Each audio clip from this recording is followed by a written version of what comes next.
Muy buenas a todos, madridistas. Bienvenidos al canal del Historial Merengue, el canal de la verdad, para retratar a toda la burrada culé, a toda la carroña de la prensa antimadridista.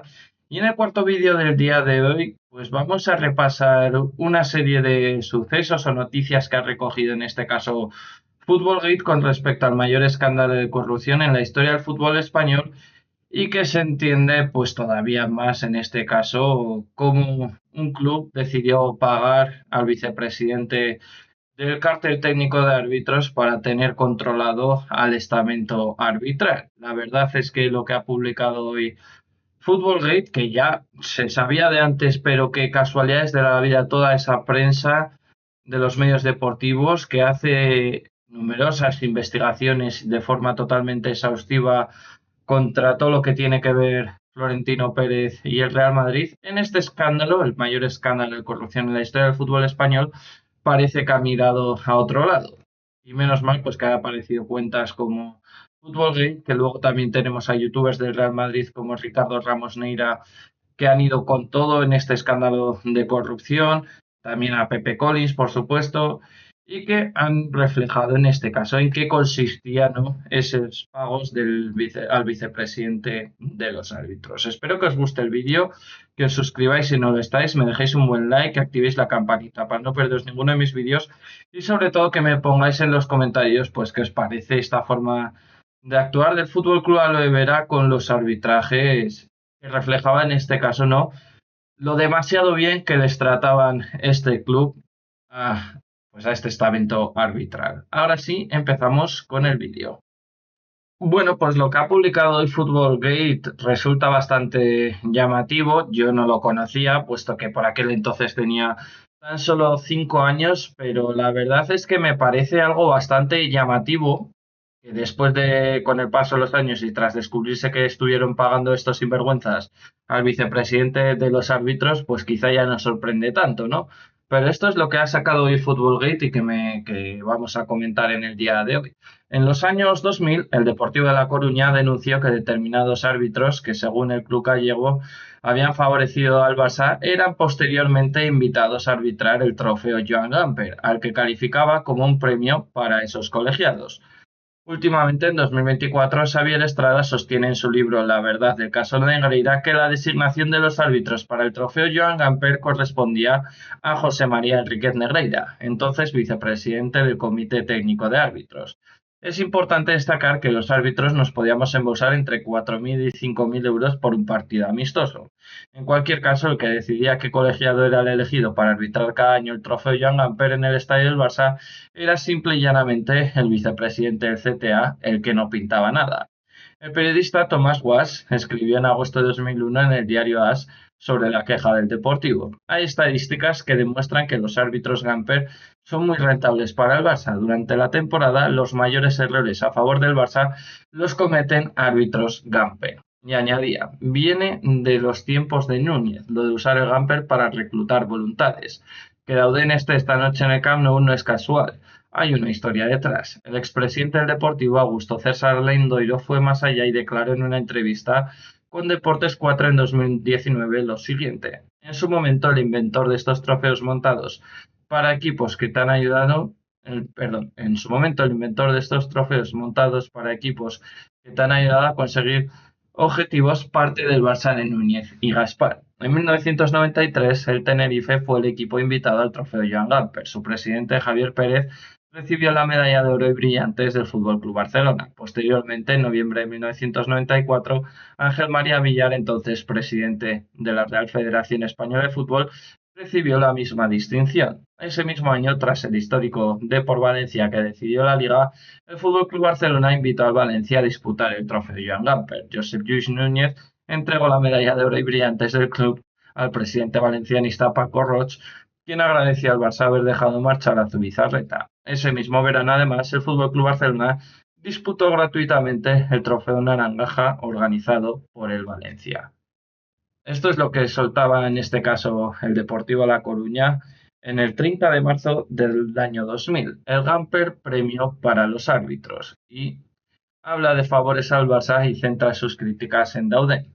El Depor demoniza a los árbitros hasta en su web. El Deportivo, que se queja de ser objeto de una persecución endémica, continúa con su campaña de intento de demonización de las actuaciones arbitrales. En el editorial de su web oficial denuncia la falta de objetividad en el sorteo arbitral, insistiendo en que a los de Irureta la designación no les es favorable y sí a otros equipos. Los ejemplos que aparecen en la página se refieren al Barcelona y a Dauden Ibáñez, colegiado que curiosamente también ha sido invitado en numerosas ocasiones al Teresa Herrera.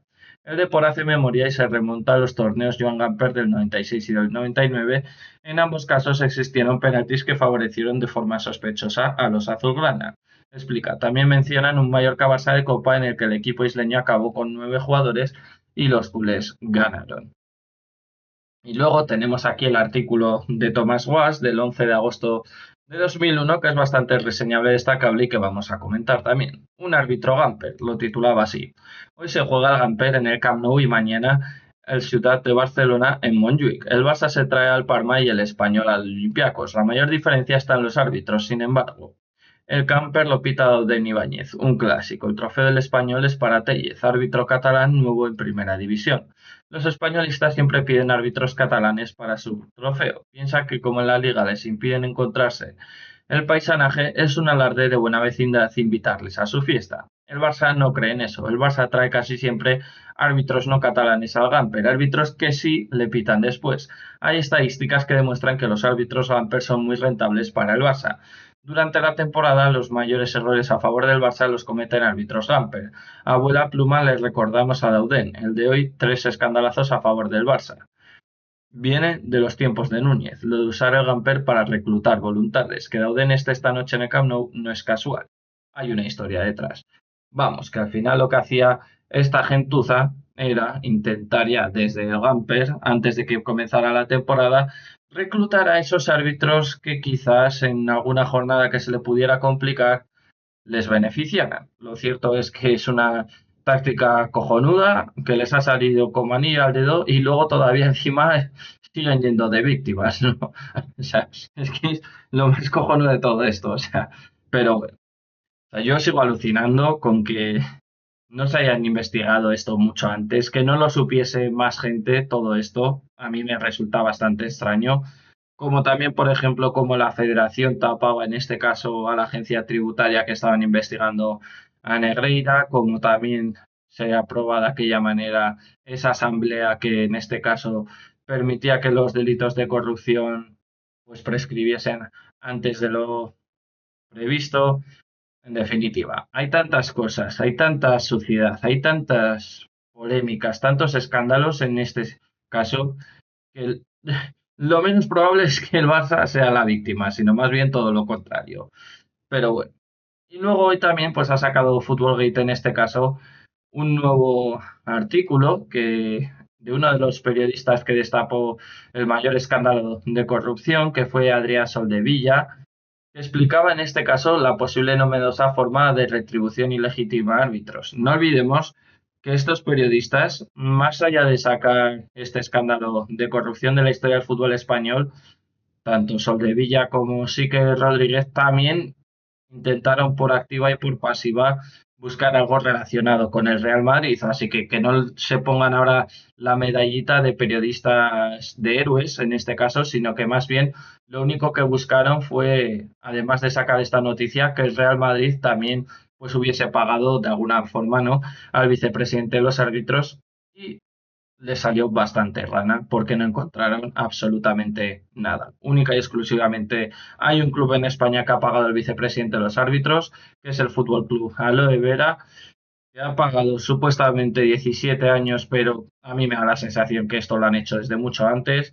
Que encima invitaban a aquellos árbitros que consideraban que podrían decidir las ligas al trofeo Joan Gamper, como es el caso de Dauden Ibáñez. No olvidemos que Dauden Ibáñez luego tiene los santos bemoles de analizar la polémica de la jornada en el diario Marca, creo que es. O sea que para que veáis el panorama, para que veáis el panorama de que luego esta gentuza todavía pulula en los medios deportivos sin ningún tipo de, vamos, de remordimiento ni nada por el estilo. Vamos a escuchar esto que dijo Adrià Soldevilla sobre la posible novedosa forma de retribución ilegítima a los árbitros porque no tiene desperdicio.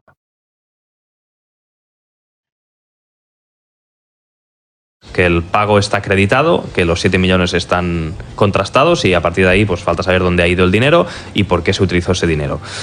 Hay otra cosa importante también que dice que el juez no considera que haya indicios de un pago físico a los árbitros, de un pago tradicional, con sobres o con lo que sea. No hay pago a los árbitros, pero que sí hay que resolver si en el Comité Técnico de Árbitros se instauró un sistema de calificación tutelado por Enríquez Negreira y que Enríquez Negreira mantuviera a sus árbitros afines, los pusiera en partidos relevantes de Liga, de Copa, hubiera ascensos y descensos de esos árbitros, les diera categoría internacional si los calificaba el mismo Enríquez Negreira. Eso hay que resolverlo.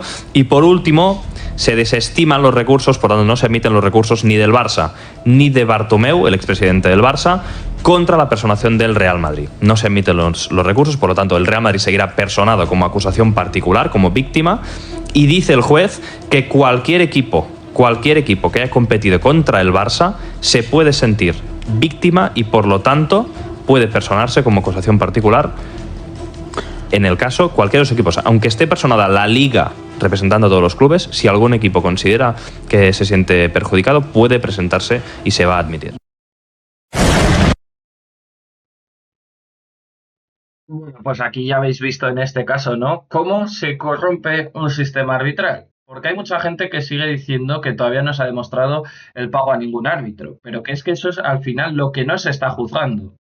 Se está jugando si realmente esos pagos a José María Enríquez Negreira tenían influencia después en la competición liguera. Y aquí lo que queda reflejado es que José María Enríquez Negreira, que muchos decían que era vicepresidente, que no pintaba absolutamente nada, no es así. Es un vicepresidente que tenía poder a la hora de decidir qué árbitros eran internacionales, que designaba a los árbitros que él consideraba oportunos en los partidos clave de la liga, y casualidades de la vida, esos árbitros después pitaban el Joan Gamper, como lo recogía el Deportivo de La Coruña en su web y se quejaba amargamente.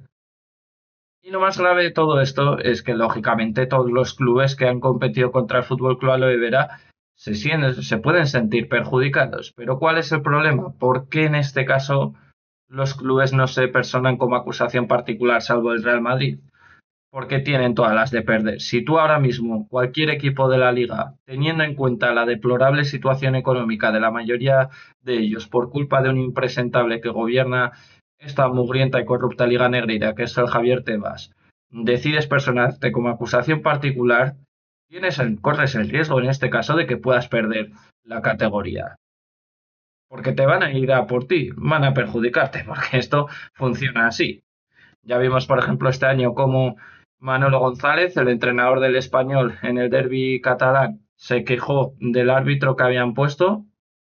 ¿Y qué sucedió? Que las jornadas posteriores al Español lo iban perjudicando jornada tras jornada con unos arbitrajes absolutamente escandalosos. Es que ni siquiera la herramienta VAR le salvaba en este caso al Español. Porque así funciona un corrupto sistema arbitral. No necesitas comprar árbitros para tener el cártel técnico de árbitros a tu favor. Lo que necesitas es tener a una persona que influye a la hora de designar a esos árbitros y que decide qué árbitros pueden promocionar a primera división, cuáles pueden ser internacionales, cuáles pueden o deben bajar de categoría. Así es como ha funcionado el sistema Barça Negreira. Pero todavía habrá gente diciendo que como no se ha demostrado el pago a ningún árbitro, pues que no va a pasar absolutamente nada. Pero bueno, espero que os haya gustado, madridistas, el vídeo. Si es así, ya sabéis, suscribiros, dejadme un buen like, hypeadlo y ponerme en los comentarios pues qué os ha parecido, ¿no? Todo lo relacionado con el mayor escándalo de corrupción en la historia del fútbol español, el caso Barça Negreira. Nos vemos en el siguiente vídeo. Un saludo, chao, chao.